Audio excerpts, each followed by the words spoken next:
When God establishes a covenant, it's important to understand that a covenant goes both ways.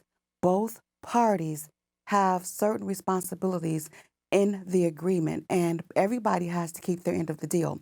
Now, we know that God is just and He is always going to keep His promises, but we have to keep our commitment to God as well and make sure that we always maintain the proper environment for God to move and work in our lives. And part of that is making sure that we connect with the right people.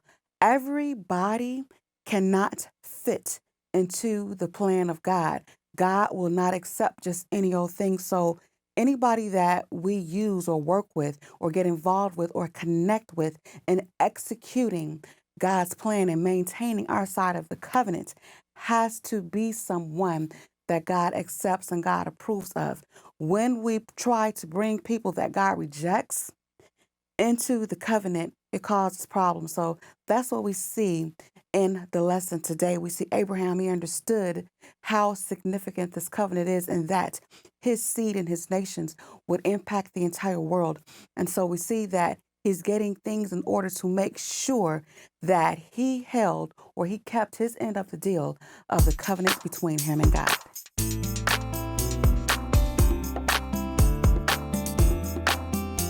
Thank you so much for joining me for the Sanctuary Sunday School. This is the International Sunday School lesson, and the subject is the marriage of Isaac.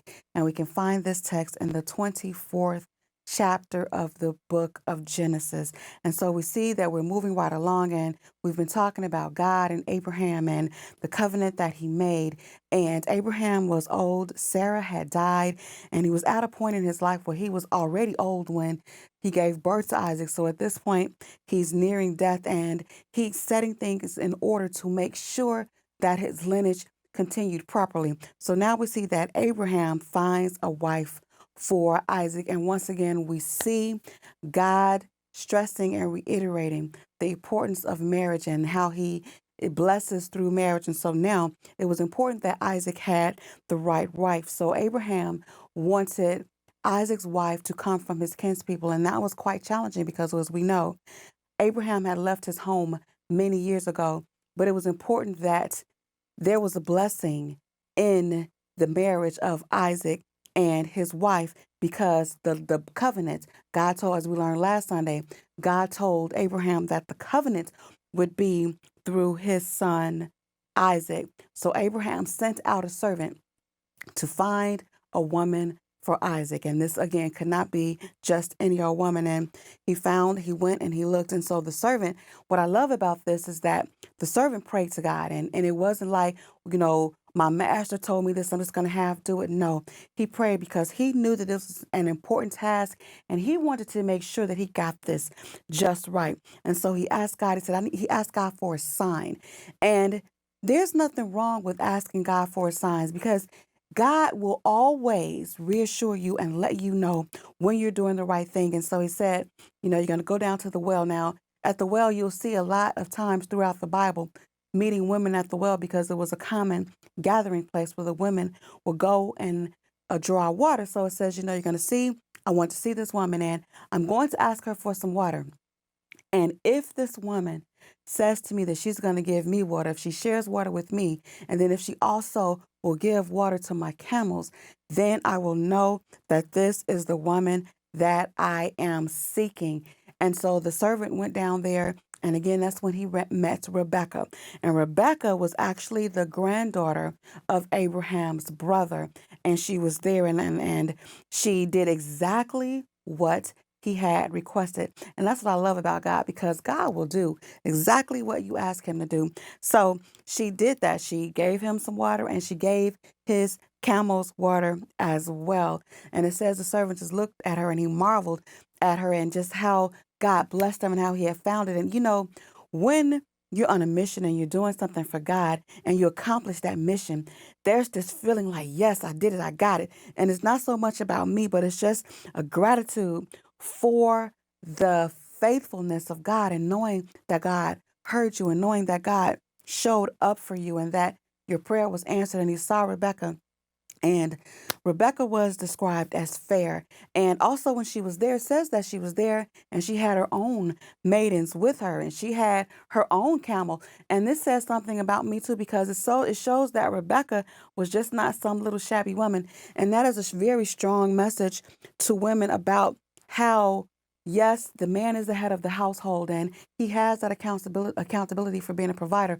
But as women, we have to bring something to the table and have quality and have substance. And it says she was just there going to get water. There was no tricks, there was no trap, there was no conniving, there was no manipulation. She was just there and she was just being beautiful and she was just doing what she was supposed to do. And that's when the servant saw her. And it says that she was a virgin. She was pure. She was not married. She was available and she was prepared for the mission that God had for her. And she went there that day and she was suitable. And again, that is such a powerful message to women today because, again, I said this a few weeks ago, society will tell you that you have to do all of these things and be all of these different kinds of ways in order to attract someone. But when you compromise your standards, what are you really attracting? There's a saying that I always say, if you have to not be who you are or compromise who you are to get what you want, is that really what you want? And so it says that Rebecca was there and she followed the servants. Now that was an act of faith. And it tells you right there that she was led by God as well because she met the servant at this well and she went and she followed him back to Abraham's land. And it says when she got to the land, she saw Isaac. Isaac got up to meet her. And when she saw him, she said, okay, who is this man? And then the servant told her, this is my master. And they met him and she became Isaac's wife. And as we know, that Rebecca did become a very key part in the development of the entire nation of Israel.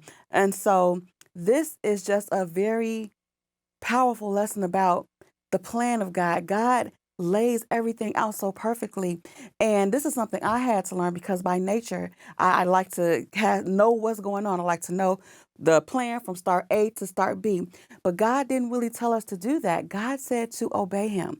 God said to trust him. And God has the plan. And so we look at this even with Abraham and the faith of Abraham and finding this wife for Isaac. And it just again reiterates how having that relationship with God. And not only did Abraham have the relationship, his servant had the relationship where he was able to ask God for a sign. And it doesn't indicate a lack of faith. It indicates a diligence. It indicates due diligence. And what that says to me is that even when God is with us and he has a covenant with us and he has made a promise to us, we have some accountability to do our homework, do your research. You can't just go out there, do anything any kind of way. God is a perfect God. So anything that we do for the Lord has to be done in excellence. Anyone that we connect to has to be a person of excellence. Again, like I said in the introduction, you can't just bring anybody into God's family.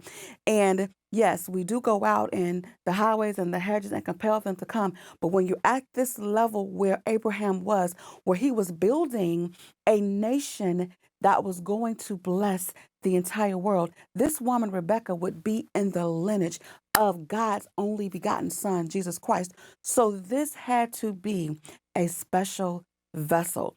And when I think about that, I love studying the women of the Bible because the idea of being a special vessel used by God to carry out God's plan. And it speaks again about the strength of women. And again, there's not really a reason for us as women to compete with men and vie for power over them because God has given us our own power in our own right. He's given us influence. He's given us beauty. He's given us class. He's given us elegance.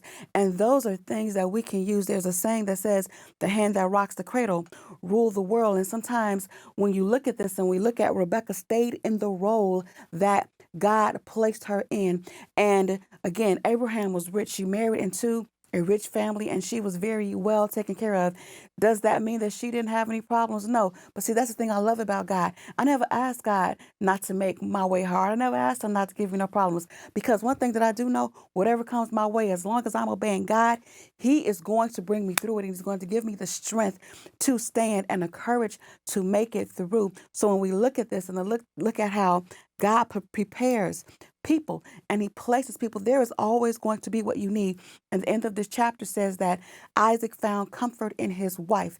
And after the death of his mother, and that's a lesson for Isaac, for as well, for us through Isaac as well, because there are times in your life where you're going to be hurt. There's going to be devastating things, but God always has something or someone right around the corner to minister to you, to lift you up. There's never a reason to feel like you're in despair and that you're hopeless and that things can't get better, because God always has someone there, especially if you are committed to the plan of God and if you're in covenant relationship with God.